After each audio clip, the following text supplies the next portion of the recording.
so much for coming to our forum series. On behalf of the Unitarian Church of Staten Island, this particular forum today is also being co-sponsored by Peace Action. There's a whole series of forums, and you'll learn about them all from Judith Hill, who is our enabler or facilitator today. And my name is Sally Jones.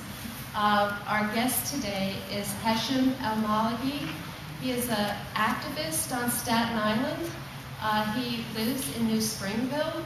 He's worked with building bridges. Some of us know about building bridges, an interfaith organization that has done interfaith sedas, walks in the community from one faith institution to another. And Hesham actually came and spoke to a Peace Action meeting a couple of months ago, and we were so impressed by the dialogue and excited about what we were learning about, and feeling that there needs to be more of this on Staten Island, more connection between our very diverse communities. And the Muslim community itself is very diverse, and I hope that you get a chance to interact, get questions that you have. Hesham will speak for a while, and then we'll be opening up to questions. So thank you so much, everyone, for coming. Hesham. Thank you very much, Sally. I hope you still will like me after coming late. So, in the name of Allah, the most gracious, the most merciful, welcome and thank you, and I'm sorry again for being late. I would like to thank the Unitarian Church.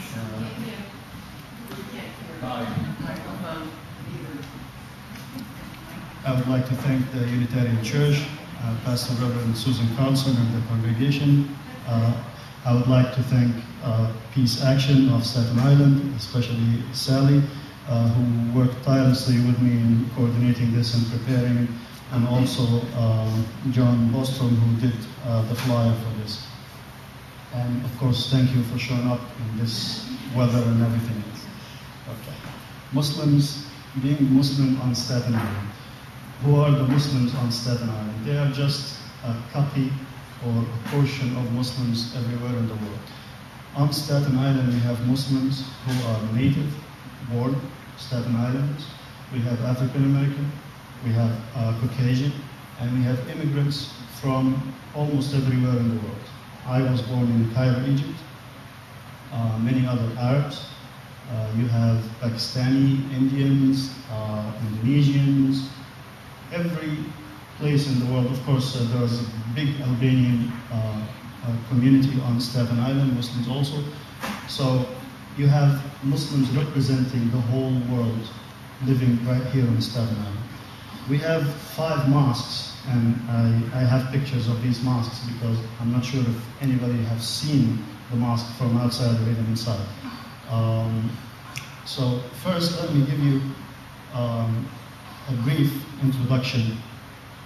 Muslim and Staten Island. Okay, what is Muslim? And we know what is Staten Island. We don't need to say that. So, as far as Islam, the word Islam is, of course, Arabic word. It has the root, has the meaning of submission. Submission to the will of the Creator of heavens and earth, the one and only God. This is shared by many Christians and Jews, because I know that some sects within Christianity and Judaism that do not agree totally, at least, with that. But there is this commonality between what's called Abrahamic faith. So this is the word Islam. Okay. I always make sure to differentiate between the word Islam and the word Muslim. Islam has 2 sources. Whatever is in the Quran and the example of Prophet Muhammad. So these are the 2 sources of the teachings of Islam. Now Muslims, if they follow, then they are rightfully so, could call themselves Muslim. But if you do not follow, or you do something that is not from the teachings, some in the media especially, associate anything done by any Muslim regardless of how remotely this person is connected to the teachings, as an act of the religion itself. We have so many examples. Okay. So, the person, I was born into a Muslim family. But do I adhere to the teachings? Do I follow the teachings of the Quran and the example of Prophet Muhammad? That is the key to determine my act, whether it is according to Islam or not. Okay. It is the same thing. Does Muslim and Islam have the same root meaning? If they're different than Muslim? Very good question. Thank you. Islam has the root salama, Arabic root, 3 letters, salama. Okay, so Muslim came from that. To put it into context in English language, when I walk, I become a walker. Okay, when I talk, I become a talker.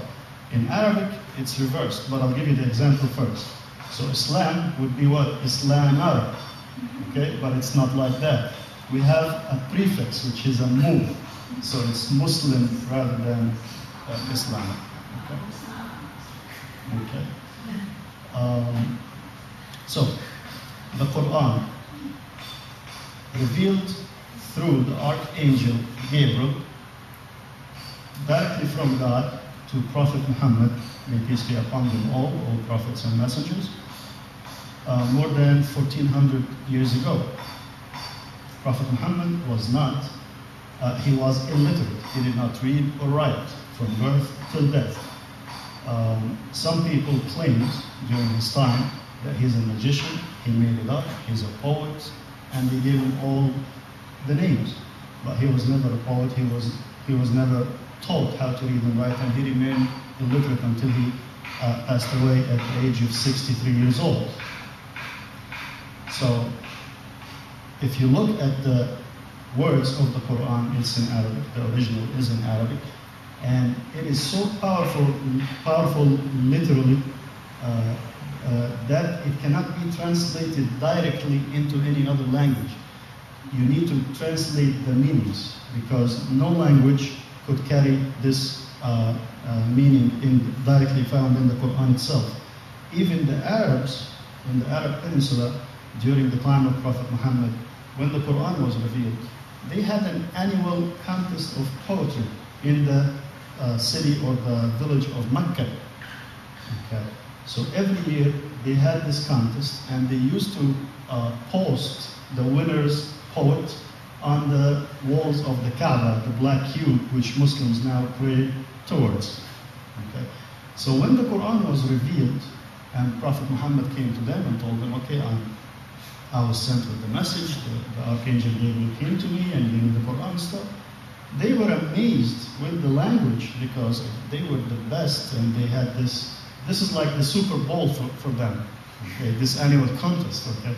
So they were amazed with the literary wealth and depth of the Quran, but they denied, some of them denied and said, you're a magician, you're a poet, you're whatever, although he lived with them for 40 years until he was given the prophethood and the message.